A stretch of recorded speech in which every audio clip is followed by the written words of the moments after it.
하나님의 말씀은 고린도전서 1장 1절부터 9절까지입니다.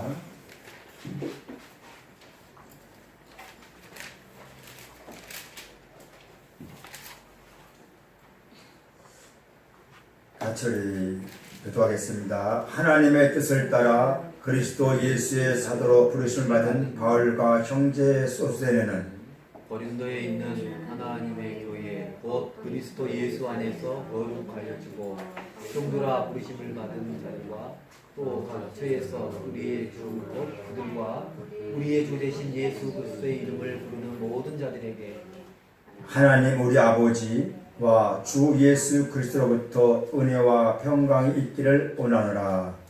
그리스도 예수 안에서 너희에게 주신 하나님의 은혜로 말미암아 내가 너희를 위하여 항상 하나님께 감사하오니 이는 너희가 그 안에서 모든 일 곧 모든 언변과 모든 지식에 풍족함으로 그리스도의 증거가 너희 중에 견고하게 되려 너희가 모든 은사에 부족함이 없이 우리 주 예수 그리스도의 나타나심을 기다리니라. 주께서 너희를 우리 주 예수 그리스도의 날에 책망할 것이 없는 자로 끝까지 견고하게 하시리라.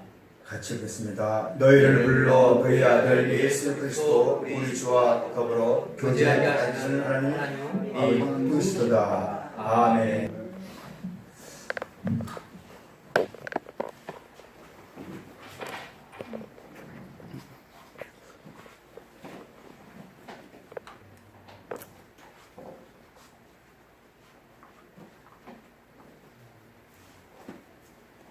우리 사람들이 살아가면서 자신들을 다 드러내고 산다 하면 어떻게 잘 사라질까요? 못 사라질까요? 못 사라집니다. 부부지간에도 이웃지간에도 감출 걸 감추면서 살아요. 감추죠. 왜? 세상 시스템이 그렇습니다. 다 드러내면 살아남을 사람이 하나도 없어요. 저와 여러분이 이 세상을 살아가는 동안에 나는 진실하게 산다, 산다, 또 남을 도와주고 현상을 통해서 열심히 살아요. 그런데 내 인생의 끝자락에 가면 남는 것은 기쁨보다는 허무와 또 남을 정죄했던 것들, 가시와 엉겅퀴로 남는 것이 사실입니까? 아닙니까? 그게 우리의 현실이고 또 우리가 진짜로 사는 것이 아니고 가짜로 산다는 증명입니다. 우리가 이 땅에 살아가면서 내 끝자락에서 참 어느 시인처럼 나는 이 땅에 소풍을 왔노라 즐겁게 왔다. 그 사람은 평생 이 고문을 당해서 폐기를 차고 살았던 사람입니다. 그런데도 불구하고 그 악조건 환경 속에서도 나는 이 땅에서 즐거웠다라고 소풍이라는 그 기천이라는 시를 썼던 천병상의 시인처럼 즐겁게 살다 가노라고 말하는 사람이 몇 분이나 될까요? 저부터 시작해서 우리는 하나님은 생명이고 하나님은 사랑이라고 말을 하고 또 기도하고 수없이 우리는 외치지만 그러나 그 본질 속에 들어가면 우리는 그렇지 못하고 관계의 관계성에서 서로 나눔되고 시기하고 질투하고 서로 비아냥거리고 하는 현실을 부인할 수 없습니다. 즉 생명과 생명에 나누고 생명과 생명의 관계성 속에서 가슴과 가슴으로 만나서 서로 아픔을 느끼면서 하나 되어 나누는 생명의 교제보다는 눈에 보이는 껍질을 통하여 우리 사람은 껍질에 다 현혹되어 삽니다. 껍질 안에 생명을 보지 못하고, 왜냐하면 껍질은 내게 먹거리가 되거든요. 그러나 생명은 내게 먹거리가 안 돼요. 가치가 없어요. 무가치예요.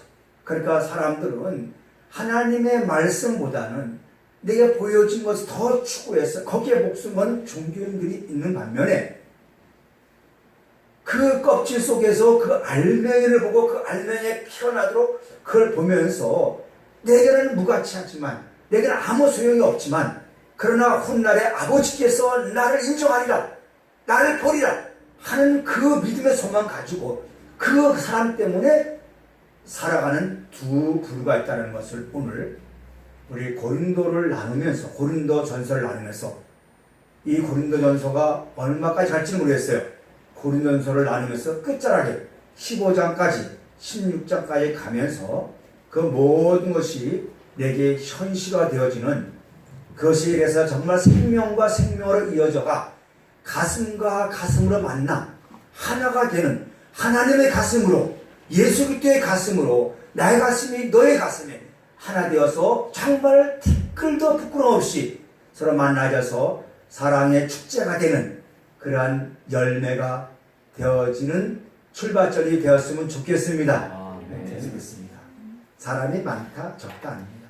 교우 여러분, 종교는요 물이 포도주가 될 수 없습니다. 종교는 종교예요. 하나님의 말씀 앞에 서야 내가 변화됩니다. 물이 포도주가 돼요. 종교는 내가 믿지 않습니까? 언제든지 신을 바꿀 수 있어요. 우리 모두 기독교는 종교입니다. 종교는 구원이 아니잖아요. 오늘 고린도 전서를 향하여서 바울이 외쳤던 이 복음은 변하고 새로운 생명의 털입니다. 그런데 우리는 종교에 매여서, 종교 자리에 매여서 이분법적 신앙 가지고 내 중심에서의 그 모든 것을 찾고 갑니다. 내게 맞으면 사랑이고 안 맞으면 뭡니까? 불륜이고. 그러면서 정죄를 그렇게 많이 하며 살아가는 우리의 이 병 중에 병을 안고 있는 우리, 이제는 하나님 말씀 앞에 서서 그 모든 것들을 심판받아 새롭게 변화되어 그분이 일하심을 보고 그분의 사랑을 볼 수 있는 눈뜸의 출발점이 오늘부터 되어지기를 축원합니다. 이 고린도는 우리가 고린도 교회를 시작하기 전에 고린도 도시를 좀 역사를 조금 알아야 됩니다. 고린도 교회, 고린도 도시는 지금 터키 쪽입니다. 터키 쪽인데 아주 큰 도시예요. 이 역사가 깊습니다. 아주 오래된 도시입니다. 그러다 오래된 도시로서 번영의 도시였습니다. 예수님이 오기 전 2000년 전, 2040년 전에 한 번 이 고린도가 폐허가 돼요. 그러다 로마 시정가의 로마의 그 황제를 통해서 이 고린도 교회를 새로 또 세워요. 무너졌던 교회를, 무너졌던 도시를 다시 세웁니다. 예수 믿는 당시에 그 고린도 도시는 아가의 수도인데, 고린도 도시는 지금 말하는 서울같이 엄청난 번영의 도시로서 인구가 일반인이 25만, 노예가 40만이에요. 노예가 40만이고, 그래서 총합 65만여 명이 살았던 대도시입니다. 그 당시 65만이면 어마어마한 큰 도시죠. 근데 지금은 약 3만 명 살아요. 지금 현재 고린도 도시는 약 3만 명 사는 소도시입니다. 그 도시에 예수 믿는 당시, 바울이 있을 당시, 바울이 1차 전도, 2차 전도, 3차 전도, 그런 전도 여행을 하면서 그가 했을 때 고린도에는 하나님을 믿는 유대인들이 있었고, 로마인들이 있었고, 헬라인들이 있었고, 이방인들, 즉 아주 다민족이 이렇게 섞여 사는 곳이 이 고린도 도시예요. 그러니까 다민족이 사니까 종교도 다양하겠죠. 모든 것이 문화가 다양해요. 우상의 도시고, 또 성적으로도 문란한 도시고, 모든 것이 하나님 말씀 보실 때 죄악의 도시, 소돔과 고모라 같은 그런 도시였어요. 그 도시에 어떤 일이 생겼냐? 이제 역사를 보면 그 바울이 로마에 있고 또 바울이 에베소에 있었고 또 누가 있었냐면 브리스길라와 아굴라란 하나님을 잘 믿는 신실한 집사, 즉 집사라는 사람이 로마에서 직업이 뭐였냐면 천막을 치는 사람이었어요. 천막을 어불에서 먹고 사는 사람인데 그 로마의 황제에 의해서 로마가 이방인들은 추방해라. 그래서 이 브리스길라와 아굴라 이 부부는 어떤 사람이었는가? 그 이방 유대인이니까 어쩔 수 없이 로마에서 추방돼요. 우리가 추방되면 먹고 살아야 되지 않습니까? 그런 찰나에 고린도 도시가, 아시아에 있는 고린도 도시가 굉장히 그 번영의 도시고 막 신도시로 막 그런 급부상할 때, 신도시로 도시가 세워질 땐 사방에서 사람들이 옵니다. 우리 여수 엑스포가 되어질 때 많은 사람들이 인구가 늘어났지 않습니까? 이러듯이 그 당시에 많은 인구들이 그 도시로 몰려들어요. 그래서 브리스길라 아글라가 누굴 만나냐면 바울을 만나요. 바울을 만나서 내가 믿었던 하나님과 바울이 믿었던 하나님이 달라요. 이는 종교를 믿었던 하나님인데 바울이 만나서 성령의 하나님, 부활의 하나님, 새로운 생명의 하나님을 이게 알았어요. 알고 나서 전에 있던 종교를 넘어서 내가 이제 내 사명은 이 복음을 전해야겠다. 이 열정에 붙어서 바울 목사님 이분과 같이 의기투합이 돼서 어디로 가냐? 고린도로 갑니다. 그래서 바울 목사님하고 브리스길라 부부 집사와 같이 한 집에서 천막 만들어서 팔면서 복음을 전하기 시작해요. 복음을 전하기 시작합니다. 복음을 전하는 가운데 바울은 이 아시아 교회를, 로마나 아시아 교회를 복음을 전할 때 대부분이 한 달간만 머물러서 복음을 전하고 떠나거든요. 한 달간 머물러 떠나요. 그러다가 고린도 교회는 약 1년 6개월 동안 오래 머물면서 고린도에서 복음을 전해요. 오랫동안 머물면서. 그 오랫동안 머물면서 천막 노동을 하면서 그는 복음을 전하면서 많은 사람이 교회로 왔습니다. 그래서 고린도 교회가 세워졌어요. 아마 그 당시에 고린도 교회가 칭송을 받았던 교회예요. 오늘날 같이 교회들 칭송받잖아요. 그럼 칭송받는다는 것은, 교회가 칭송받는다는 것은 조금 그렇죠. 교회는 세상과 싸워야 돼요. 싸워서 핍박이 오고 환란이 올 때 여러분 인정받는 것이 교회입니다. 어쨌든 고린도 교회가 아주 칭찬을 받았어요. 그런데 바울이 고린도서 9장에 가면 이런 말 합니다. 내가 저 고린도 교회를 편지하는데 저 고린도 교회에 많은 성도가 있음에도 불구하고 몇몇을 구원코자 합니다. 이게 의미심장한 말이에요.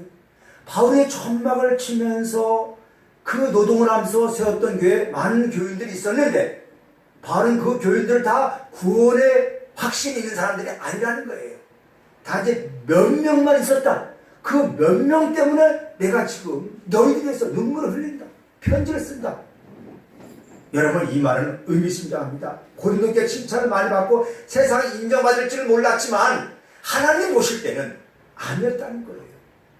그래서 바울이 안타까움에서 고린도 교회를 향하여 편지를 쓰는 것이 고린도 전서예요. 자, 이해되셨죠? 그리고 두 번째가 고린도 후서입니다. 오늘 우리에게서 고린도 교회에 처해 있는 모든 문제를 보면 오늘 우리에게 처해 있는 문제와 똑같아요. 남한산성 영화를 우리 가족끼리 보았습니다. 어쩌면 이렇게 인조 때 남한산성이 갇혔을 때 그 두 파가 있었는데 싸우는 모습 보니 더 서로 나라를 살린다 하지만 결국 보면 서로 싸우면서 안에서의 자중질환이 일어나서 보면서 오늘 우리와 똑같아요. 너무 닮았어요. 교회 안에서 서로 자중질환해서 그 망하게 생겼구나. 그러니까 바울이 교회를 향하여서 편지를 썼어요. 우리 오늘 교회 안에 보면, 우리 종교를 보면 내게 맞으면 아주 좋아해요. 안 맞으면 사정없이 아주 배타해요. 그렇죠. 그리고 사단 새끼라고 말하고 욕을 해요. 그리고 아주 정말 너무 심할 정도로 우리가 하고 있습니다. 즉 상대방이 아팠을 때 내 아픔에 상대방이 아프고 비록 여기서 같이 있지 않아도 같이 아파서 같이 가슴과 가슴을 만나 하나님의 가슴 안에 들어와 그걸 사랑을 품어야 할 우리가 나눠져서 분열돼서 서로 원수가 되고 적대감을 갖는 이 시대에 이 고린도 교회의 처의 모습과 똑같습니다. 그래서 오늘 우리가 이 고린도 전서를 열면서 이제 우리가 새롭게 생명 살기로 나가는 저와 여러분 됐으면 좋겠습니다. 따라서 생명으로 살자. 지난주에 생명의 언어를 우리가 하자고 했습니다. 이제 생명 살기.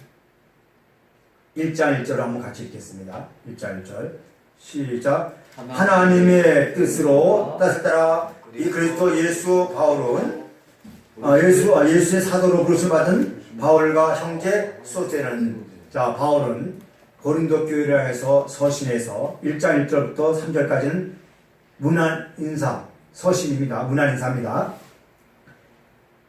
첫 장에 뭐라 하냐면 내가 사람의 뜻으로 된 것이 아니고 하나님의 뜻으로 그도 뜻을 따라 그리스도 예수의 사도로 부르심을 받았다.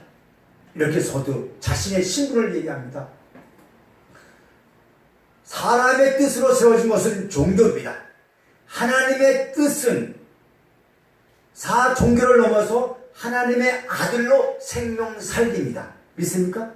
사람의 뜻으로 세워진 것은 교회입니다. 그러나 하나님의 뜻으로 세워진 것은 하나님의 교회, 사람입니다. 이게 달라요. 그래서 바울은 그리스도 예수, 왜 그리스도를 먼저 썼는가? 왜 예수를 뒤에 썼는가? 예수라는 말은 무슨 뜻이냐면 백성의 죄를 사해주는 이름이에요. 백성의 죄를 사해주는. 예수가 우리에게 적용되면 우리는 죄가 사함받고 하나님과 하나 되는 겁니다. 죄 사함은 하나님과 하나됨이에요. 그래서 하나님과 하나 되어서 누림입니다. 삶의 누림 자체가 예배입니다. 그리스도는 뭐겠습니까? 영을 주신 거예요.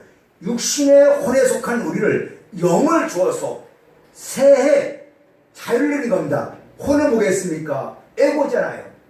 마치 어디에 알 안에 갇혀서 거기밖에 모든 것이 혼이잖아요. 그러나 그 혼이 알을 깨고 나오면 새가 되잖아요. 그게 영이지 않습니까? 자유잖아. 바람이잖아요. 바람은 갇혀있으면 소멸돼 버려요. 자유롭게 살잖아요. 그 자유 속에서 자기가 책임지는 자유지 않습니까? 진리를 알지는 진리가 너를 자유케 하듯이 아들들의 삶이잖아요. 종이 아니잖아요. 이러듯이 그리스도 예수, 즉 죄사함 받아서 나는 이제 자유자로서 하나님의 종으로서 나는 부르심을 받은 사도다. 할렐루야. 사도다. 사도라는 뜻은 무슨 뜻이냐면 아포스톨로스에서 보내지다 이런 뜻입니다. 따라서 보내지다 이런 뜻입니다. 즉 쉽게 얘기한다면 우리 대통령이 미국에 특사를 보낼 때 누구를 지명하잖아요. 그럼 특사가 누구의 자격으로 합니까? 대통령 자격으로 하는 거예요. 즉 대통령은 안 가지만 그 특사가 곧 누굽니까? 대통령이에요. 그렇습니다. 그게 보내진 거예요. 하나님께서 바울을 사도로 보내진 것은 하나님의 어떠한 사명, 하나님의 뜻을 누구에게? 고린도 교회에게 전할 그 사명이 있기에 사도로 왔다는 거예요. 그러면 사도는 무엇이 어떤 증거를 가지고 있어야 됩니다. 사도행전 26장에 보면 이런 말이 있습니다. 내가 바울에게 하나님께서 바울에게 내가 나타난 것은 내가 본 일, 바울이 본 일이 뭐냐면 바울은 철저한 종교인이었습니다. 철저한 종교인입니다. 그리고 지식이 아주 출중하고 오늘 말하면 엘리트 목사였어요. 최고의 흠이 없고 모든 율법이나 도덕과 윤리를 볼 때 흠이 잡힐 수 없는 사람이 바울이었습니다. 이 사람이 자기의 사명을 따라서 열심히 그는 그 복음을 전했는데, 그 복음이 사람을 살리는 복음이 아니라 자기의 유대교의 복음을 전했어요. 그러다 어느 날 그리스도를 믿는 이들을 그는 잡아서 죽이려고 다메섹이라는 길을 가다가 그만 해보다 더 밝은 빛을 만났어요. 그것도 정오에. 언제 만났다고요? 정오에. 저와 여러분이 인생의 정오가 되길 바랍니다. 정오에 만난 예수 그리스도. 정오에 그가 해보다 밝은 빛을 딱 비치니까 눈이 멀었어요. 그게 멀었어요. 멀고 난 다음에 바울이 땅에 딱 엎드려서 하는 말이 주여 니시나이까? 딱 물어요. 그러니까 예수께서 하는 말이 나는 너가 나를 핍박한 예수다 말해요. 여러분, 거기서 바울이 본 게 있어요. 본 일이 뭐냐? 내가 전에는 종교인으로서 열심히 내 의식에서 살았는데, 야, 딱 눈이 딱 멀고 보니까 눈 뜰 힘도 없다는 거죠. 절망이라는 거죠. 완전 절망이라는 것이죠. 그때 나오는 소리, 주여 니시나이까? 교우 여러분, 잘 될 때 예수 만나는 게 아닙니다. 진짜 예수는 내 인생 가운데 절망 속에서 만난 예수가 진짜 예수인 줄 믿습니다. 내 인생 가운데 내가 할 수 없다, 모든 것이 포기되어지고 모든 것이 다 안 된다는 절망 속에 있을 때 그분이 나를 찾아와서 새롭게 출발이 되는 겁니다. 그 본일, 그 은혜를 깨달은 자들은 반드시 새로운 길을 걷게 돼 있습니다. 돼 있습니다. 돼 있습니다. 여러분, 돼 있어요. 그래서 내가 본 일이다. 바울이 거기서 내가 많은 사람을 변화시키려고 노력했는데 아니었구나. 그 실존을 깨달은 다음부터 바울은 그때서야 무릎을 꿇고 종으로 살아가기 시작을 했습니다. 그게 바울이 본 일이에요. 내가 나타날 일은 뭐냐? 재림이죠. 앞으로 예수께서 너에게 와서 뭘 할 것인가? 이것을 바울은 알고 이제 고린도교회에게 알려주는 겁니다. 알려주는 거예요. 그게 사도입니다. 즉 자기에게 증거가 있어요. 인생의 절망 가운데서, 살아갈 수 없을 정도의 절망 가운데서 하나님이 건져주시고, 사망의 늪에서, 사망의 절망 가운데서 나를 건져주시고 새롭게 새로운 생명 가운데로 인도하신 그 하나님을 알 때 그는 비로소 모든 이 앞에서 진실하게 그분을 전할 수밖에 없는 거예요. 그분. 인생은 자기보다 높은 사람의 가치를 걸어요. 그러나 최고의 가치는 우리가 걸 때는 어디냐? 하나님 아버지, 인생에서는 다 거기서 거기에요. 하나님 아버지가 나에게서 절망 가운데 나를 살리시고 나를 그분 품에 안겼다는 그 사실을 알아갈 때 나는 거기에 모든 것을 오일할 수 있어요. 거기는 계산도 없습니다. 아무것도 없어요. 거기다 내 모든 걸 다 느낀다. 왜? 그분이 나의 참 가치니까. 따라갑시다. 그분이 나의 참 가치니까. 그겁니다. 그럴 때 비로소 하나님의 가슴이 내 가슴이 되고 내 가슴이 하나님의 가슴이 되고, 그리고 그 가슴을 통하여서 이웃에게도 그 사람 가슴을 열고 그 아픔을 나의 아픔으로 안는 십자가의 사랑이 되는 거예요. 그게 어버이의 사랑입니다. 부모의 사랑입니다. 아멘. 그렇게 되어지는 몇몇 명 된다면 여수는 변화될 것이고 온 세상이 변화될 줄 믿습니다. 아멘. 오늘 하나님 아버지는 우리에게 요구하시고 우리에게 원하는 것이 이겁니다. 길의 사도예요. 이것을 말하지 않는 사도는 거짓 사도입니다. 거짓 사도예요. 그래서 다시 봅시다. 하나님의 뜻을 따라 그리스도 예수의 사도로 부르심을 받은 바울과 형제 소스테는 그래서 수신자가 누구냐면, 발신자가 누구냐면 바울과 형제 소스테네요. 여러분, 형제라는 말은 따라합시다. 아델포스. 아델포스라는 말은 한태에서 났다는 뜻이에요. 한태에서. 그게 가족이죠. 한 부모의 피를 받아 부족 모혈을 받아서 뭐예요? 나온 가족들이 형제예요.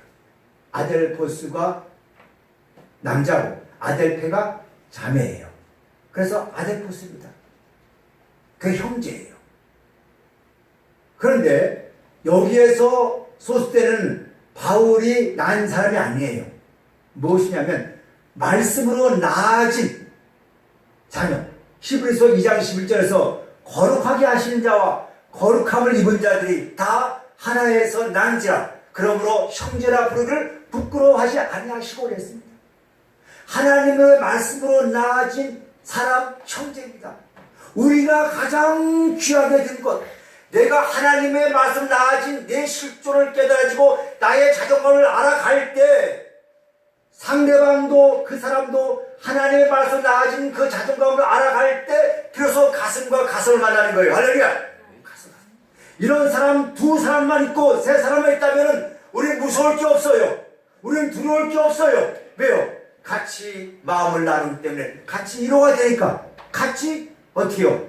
가슴을 만나서 하나님의 뜻을 이루어가는 우리가 되니까 우리 그렇게 되어지는 우리 교우들 됐으면 좋겠어요. 계산이 없습니다. 거기는 계산이 없어요. 이게 형제입니다. 형제. 진정한 형제는 어디서 볼 수 있습니까? 다윗과 요나단을 볼 수 있죠. 우리 다윗과 요나단은 신분 격차가 엄청납니다. 요나단은 그 당시에 왕의 아들이에요. 다윗은 목동의 아들이에요. 이거는 그 당시에 사회적으로 볼 때는 이거는 같이 어울릴 수 없는 신분이에요. 그럼에도 불구하고 요나단과 다윗은 같이 어울려서 같이 친구가 돼요. 그래서 요나단이 입었던 옷을 누구에게? 다윗에게 주고 자기가 가졌던 창칼 모든 권력을 다 그에게 주면서 같이 나눠요. 나중에는 다윗이 죽을 자리에 요나단이 대신가 죽습니다. 그건 누구를 봅니까? 그리스도의 사랑을 볼 수 있죠. 우리는 그리스도와 내가 하나 될 수 없는 그런 엄청난 차이예요. 그분은 의인의 종인 죄인이었어요. 그런데 그분은 나의 요한복음 10장에서 나의 뜻대로 하는 자는 나의 친구라. 형제를 위해서 목숨을 버린 자는 친구라 하였듯이 그분은 오늘 나를 친구 삼으셨어요. 형제를 삼으셨습니다. 신분을 넘어서 생명의 관계에서 뭘 만들었는가? 뭘 만들었습니까? 바로 가족을 만들었다는 겁니다. 그게 생명의 가족입니다. 교우 여러분, 우리가 생명의 가족으로 살아간다는 것, 형제 소스테에게 너에게 편지한다. 이 소스테가 학벌이 뭔지를 몰라요. 뭐가 뭔지를 몰라요. 우리 모두가 형제라면 그 아이의 학벌을 따지지 않고 그 아이의 뭐도 따지지 않아요. 단지 뭡니까? 부모의 피를 받았기 때문에 나의 가족이라는 것. 할렐루야. 이해되십니까? 부모의 가족. 우리가 하나님의 생명의 피를 받았기에, 하나님의 사랑의 피를 받았기에, 그분의 그 어떠함을 내게 받았기에 우리는 배움과 세상과의 기준 없이 모두 형제요 가족인 줄을 믿습니다. 가족입니다. 그 가족에게 오늘 두 분이 이집트 앞에서 고린도에게 편지합니다. 1장 2절 읽읍시다. 시작. 고린도에 있는 하나님의 교회 곧 그리스도 예수 안에서 거룩하여지고 성도라 부르심을 받은 자들과 그 각처에서 우리 주 곧 그들과 우리 주 대신 예수 그리스도 이름을 부르는 모든 자들에게 이렇게 얘기합니다. 교우 여러분, 여기서 잘 봅시다. 고린도에 있는 하나님의 교회를, 고린도에 있는 하나님의 교회, 건물을 얘기합니까? 사람을 얘기합니까? 하나님의 교회 곧 그리스도 예수 안에서 거룩하여지고 성도, 이 성도란 말은 가장 높은 칭호예요. 여러분, 목사가 높아요, 성도가 높아요? 우리 정 집사님, 목사가 높아요, 성도가 높아요? 의아하죠? 여러분, 목사는 직함이야, 직함. 성도는 거룩한 백성이에요. 하나님 앞에서는 거룩한 백성이 최고예요. 할렐루야, 이해되십니까? 최고입니다. 우리 모두는 다 뭐다? 거룩한 백성이다. 거룩한 백성이에요. 그래서 성도가 좋은 이름입니다. 최고 이름이에요. 근데 우리는 성도를 이상하게 생각하잖아요. 계급을 생각하지 않습니까? 계급이 아닙니다. 그래서 이 하나님의 교회는 고린도 3장 16절에서 너희는 하나님의 전이며 그 안에 하나님의 성령이 거하시냐 그랬습니다. 하나님의 성전이 여러분 자신입니다. 거룩한 백성입니다. 거룩한 백성은 어떤 사람인가? 베드로전서 2장 1장에서 너희는 택하신 백성이요 왕같은 제장이요 거룩한 백성이요 아름다운 덕을 세우기 위해서 너희가 부르심을 받았다. 그러니까 우리는 거룩한 백성이고 거룩한 성전이고 우리는 구별된 사람입니다. 그러한 사람의 그 가치를 알고 살아가야 하는 불구하고 이 고린도 교인들이 종교인으로 살고 있다는 것이죠. 그렇게 살지 말라는 겁니다. 성도로 부르신 우리가 이제 고린도 교회 너희들은 예수의 이름을 부르라는 거다. 따라서 예수의 이름을 부르라. 예수의 이름을 잡으세요. 우리의 주 대신 예수 그리스도의 이름을 부르는 모든 자들에게 고린도 교회에서는 사람들 예수 이름을 불렀어요.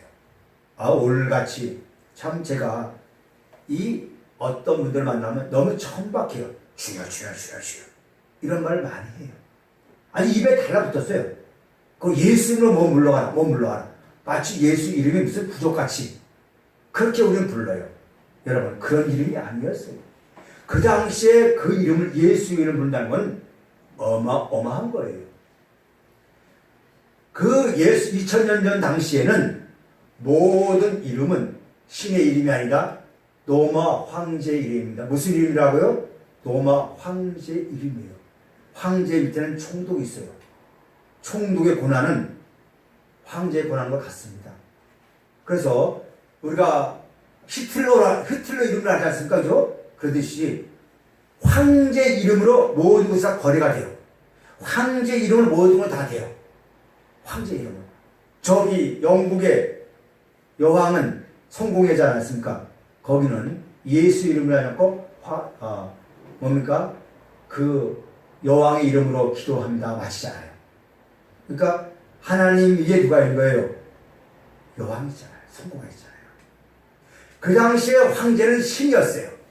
그 황제 이름을 부정하면 목숨이 이태로워요.